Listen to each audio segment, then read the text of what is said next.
I was at the Dallas Safari Club convention, and I was thrilled, Bill, when I saw a big poster of myself at the NRA booth. And I thought, wow, this is like a kid getting a trophy for Little League. And I saw this, and I texted this to my liberal sister in Massachusetts, who says, that's the Dallas Safari Club. They promote killing animals. And I explained to her that when people go over to places like Africa, impoverished nations, there is nothing more welcome than, one, the conservation of the animals that are taken, and the permitting is very, very strict, but two, the amount of money that is infused into these communities in Africa that would have no other money, no way to survive, as then when rich people from around the world come to hunt there, it literally improves human lives as well as conserving the lives of animals. But that's something they don't want to talk about.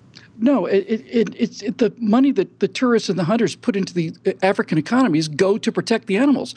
The real threat to these animals is not from American hunters or any Western hunters. The threat is from poachers who take kill rhinoceroses for their horns because they believe it's an aphrodisiac. That's where the decline in the animal numbers is. But so everybody out there, I know everybody on our team understands this, but for the liberal who might be watching by accident, my dad grew up in Pennsylvania. His property when he retired was just on the edge of Valley Forge National Park, and I used to visit him every year. And he has never seen so many deer in his life as he did when he died in 2002. I couldn't believe the numbers of deer driving through that park at night.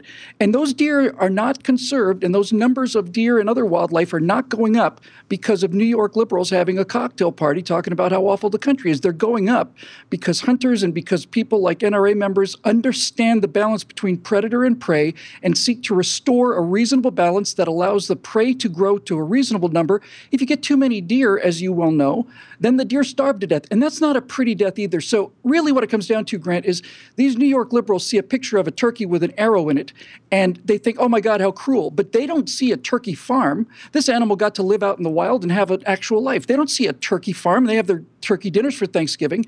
It's an assembly line.